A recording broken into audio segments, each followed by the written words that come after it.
अक्सर जब लोगों से पूछा जाए कि आप कितना रिस्क उठाना चाहते हैं तो people are not able to correctly understand this question and are not able to illustrate their risk apatite.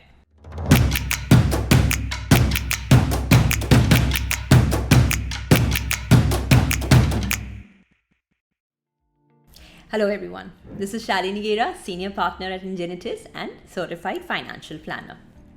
हमारी इन्वेस्टमेंट अप्रोच का एक बहुत बड़ा कंपोनेंट होता है हमारी रिस्क एपेटाइट.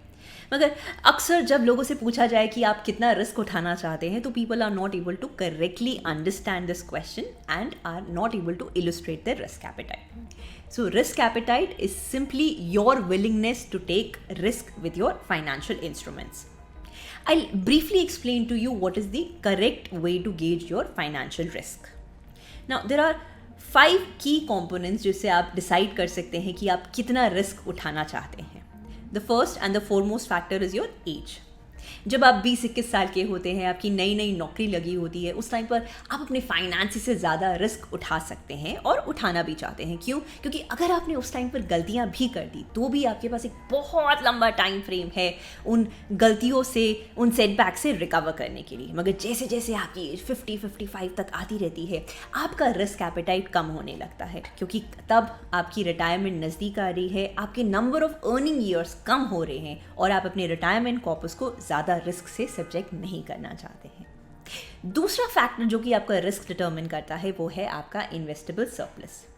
अगर आपकी मंथ के एंड पर या ईयर के एंड पर लैक्स में इनकम बचती है जो कि आप इन्वेस्ट कर सकते हैं तो आप उससे एक ज़्यादा रिस्क उठा सकते हैं क्योंकि अगर आपको थोड़ा बहुत उसमें नुकसान भी हो जाए तो भी आपके पास एक रिमेनिंग अमाउंट पड़ा हुआ है जो कि आप अपने गोल्स के लिए यूटिलाइज कर सकते हैं. मगर साल के एंड में अगर आपके पास बची कुछ लाख रुपए रहे हैं जिनसे आपको अपने गोल्स भी पूरे करने हैं तो फिर आप वहाँ रिस्क ज़्यादा नहीं उठाएं. The third factor that determines your risk appetite is your knowledge. याद करिए अपने बचपन के दिन जब आपने साइकिल चलानी नई नई सीखी होगी, तब हमें इतना डर लगता था कि हम साइकिल्स के दोनों कॉर्नर्स पे 2 और पहिए लगा के चलते थे. क्यों? क्योंकि तब हमें साइकिल चलानी नहीं आती थी. मगर जैसे जैसे हमने साइकिल चलानी सीख ली और हम उसमें एक्सपर्ट हो गए, 2 पहिए क्या हट गए, हम तो हाथ हटाकर भी साइकिल चला लेते थे. यही अप्रोच आपकी इन्वेस्टमेंट्स के साथ भी वर्क करती है. जैसे जैसे इन्वेस्टमेंट्स को लेकर आपकी नॉलेज बढ़ती जाती है वैसे वैसे ही हम ज़्यादा रिस्क उठाने को तैयार हो जाते हैं. The fourth factor that determines your risk appetite is your financial experience. याद करिए मार्च 2020 when Covid was declared a pandemic. अगर उस टाइम पर आपने इन्वेस्ट किया होता तो अगले 2 साल तो आपके लिए बहुत ही अमेजिंग होते स्टॉक मार्केट्स में क्योंकि स्टॉक मार्केट्स हैड ज़ूम्ड. वहीं अगर आपने इन्वेस्ट किया होता अक्टूबर 2021 की पीक पर तो आपका फाइनेंशियल एक्सपीरियंस बहुत अच्छा नहीं होता क्योंकि तब से लेकर मार्केट्स अभी 5% तक करेक्ट हो चुकी है. सो आपका फाइनेंशियल एक्सपीरियंस डिटर्मिन करता है कि आप कितना रिस्क उठा सकते हैं.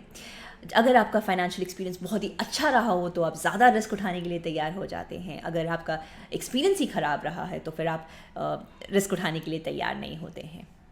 Next factor that determines your risk appetite is your goal.